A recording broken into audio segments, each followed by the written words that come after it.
নমস্কাৰ বন্ধু বান্ধৱীসকল, আসাম কম্পিটিটিভ এক্সামৰ বাবে আসাম হিষ্ট্ৰীৰ ওপৰত বিশেষকৈ আহোম ৰাজত্বৰ ওপৰত এটা কমপ্লিট সিৰিজ আৰম্ভ কৰিছোঁ। এইটো হৈছে প্ৰথম পাৰ্ট। আহকচোন আমি ভিডিঅ'টো আৰম্ভ কৰোঁ। আহোম ৰাজত্ব অসম বুৰঞ্জীৰ এক অতি গুৰুত্বপূৰ্ণ আৰু উল্লেখযোগ্য অধ্যায়। স্বৰ্গদেউ চাওলুং চুকাফাই 1228 খ্ৰীষ্টাব্দত পাটকাই পৰ্বত পাৰ হৈ অসমৰ ভূখণ্ডত প্ৰৱেশ কৰাৰ লগে লগেই অসমত আহোম সাম্ৰাজ্যৰ ভেটি প্ৰতিষ্ঠা হয়। চুকাফাই অসমৰ বিভিন্ন ঠাইত ৰাজধানী সলনি কৰি 1253 চনত শিৱসাগৰ জিলাৰ চৰাইদেউত স্থায়ী ৰাজধানী পাতে। সুদীৰ্ঘ 40টা বছৰ ৰাজত্ব কৰাৰ পাছত স্বৰ্গদেউ চুকাফাৰ 1268 চনত মৃত্যু হয়। চুকাফাৰ মৃত্যুৰ পিছত ক্ৰমে চুচেউফা, চুবিনফা, চুখাংফা, চুতুফা আদি স্বৰ্গদেউসকল আহোমৰ ৰজা হয়। যিহেতু বন্ধুসকল আমি আলোচনা কৰি আছোঁ অসমৰ আপকামিং এক্সামৰ ইম্পৰ্টেণ্ট টপিকৰ ওপৰত, এইকেইজন স্বৰ্গদেউৰ ওপৰত অসমৰ কম্পিটিটিভ এক্সামসমূহত বেছিকৈ কুৱেশ্যন অহা দেখা পোৱা নাযায়। গতিকে তেওঁলোকৰ বিষয়ে আমি বহলকৈ আলোচনা কৰা নাই। গতিকে আহোম বুৰঞ্জীৰ যিসমূহ ঘটনা অতিকৈ গুৰুত্বপূৰ্ণ সেইসমূহ আমি ইয়াত আলোচনা কৰিম। স্বৰ্গদেউ চুকাফাৰ পিছত স্বৰ্গদেউ তাওখামতি 1380 চনত আহোমৰ ৰাজসিংহাসনত বহে। স্বৰ্গদেউ তাওখামতিৰ ৰাজত্বকালত ৰাজ পৰিয়ালৰ ভিতৰচোৱাত এক পাৰিবাৰিক ষড়যন্ত্ৰৰ সৃষ্টি হৈছিল। সেই সময়ত তাওখামতি বিশেষ কামত কিছুদিনৰ কাৰণে ৰাজ্যৰ বাহিৰলৈ যাব লগা হৈছিল। ৰজাৰ অনুপস্থিতিত বৰৰাণীয়ে সৰুৰাণীক হত্যা কৰাৰ ষড়যন্ত্ৰ কৰিছিল।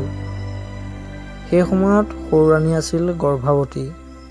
সেইকাৰণে ৰাজবিষয়াসকলে সৰুৰাণীক হত্যা নকৰি বৰৰাণীৰ অজ্ঞাতে দিহিং নদীৰ পাৰত পলুৱাই ৰাখিছিল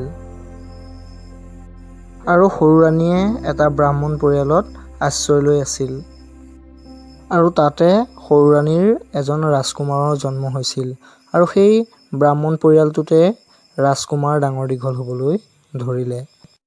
আৰু ইফালে স্বৰ্গদেউ তাওখামতি ৰাজ্যলৈ ঘূৰি আহিল।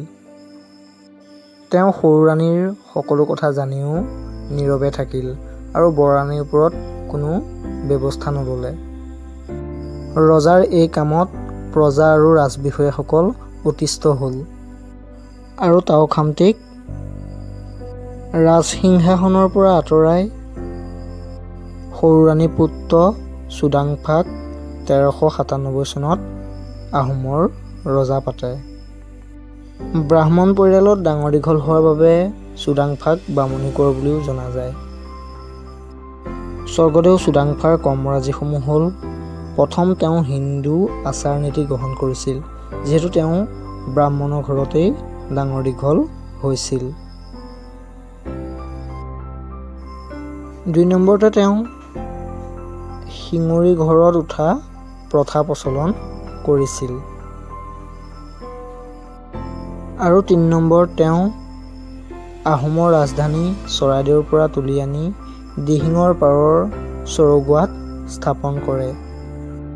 স্বৰ্গদেউ চুদাংফাৰ পিছত ক্ৰমে চুজাংফা, চুপাৰফা, চুচেনফা, চুহানফা আৰু চুমিফা অসমৰ ৰজা হয়।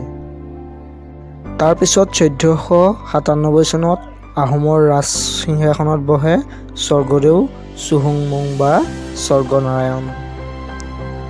ৰাজপাটত বহিয়েই স্বৰ্গদেউ চুহুংমুঙে কেইবাটাও গুৰুত্বপূৰ্ণ কাম হাতত লৈছিল। 1 নম্বৰতে তেওঁ প্ৰথম লোকপিয়ল ব্যৱস্থা আৰম্ভ কৰিছিল। দ্বিতীয়তে আহোমসকলৰ পূৰ্বৰ আইজোতা শব্দৰ পৰিৱৰ্তে হিন্দুৰ শকাব্দ শব্দ গ্ৰহণ আৰু প্ৰচলন কৰিছিল। তৃতীয়তে অসমীয়া ভাষাত প্ৰথম বুৰঞ্জী লিখাৰ কাম আৰম্ভ কৰিছিল। বন্ধুসকল, আমি এতিয়ালৈকে চুকাফাৰ পৰা চুহুংমুঙলৈকে আলোচনা কৰিলোঁ। ইয়াৰ ভিতৰত পৰীক্ষাত আহিব পৰা মেইন পইণ্টকেইটা হৈছে 1228 চনত চুকাফাই অসমত প্ৰৱেশ কৰিছিল। 1253 চনত চৰাইদেউত স্থায়ী ৰাজধানী পাতিছিল। 1380 খ্ৰীষ্টাব্দত টাওকামতি আহোমৰ ৰাজসিংহাসনত বহিছিল। 1397 চনত চুডাংফা আহোমৰ ৰজা হৈছিল আৰু 1497 চনত চুহুংমুং আহোমৰ ৰাজসিংহাসনত বহিছিল। ইয়াৰ ওপৰত আৰু প্ৰশ্ন হ'ব পাৰে, যেনে প্ৰথম লোকপিয়ল ব্যৱস্থা কোনে আৰম্ভ কৰিছিল। আমি এতিয়া আলোচনা কৰিছোঁৱেই স্বৰ্গদেউ চুহুংমুঙে। প্ৰথম বুৰঞ্জী লিখা কামো স্বৰ্গদেউ চুহুংমুঙেই আৰম্ভ কৰিছিল। যদি ভিডিঅ'টো চাই ভাল পাইছে লাইক কৰিব, যদি কিবা ভুল দেখা পাইছে কমেণ্ট কৰি জনাব। আহোম বুৰঞ্জীৰ ছেকেণ্ড পাৰ্টটো পাবলৈ হ'লে চেনেলটো ছাবস্ক্ৰাইব কৰি কাষত থকা বেল আইকনটো দবাই নটিফিকেশ্যনটো অল কৰি থ'ব, যাতে মই দিয়া ভিডিঅ'সমূহ সকলোতকৈ আগত পায়। ভিডিঅ'টো আজিলৈ ইমানতে সামৰিছোঁ। ধন্যবাদ।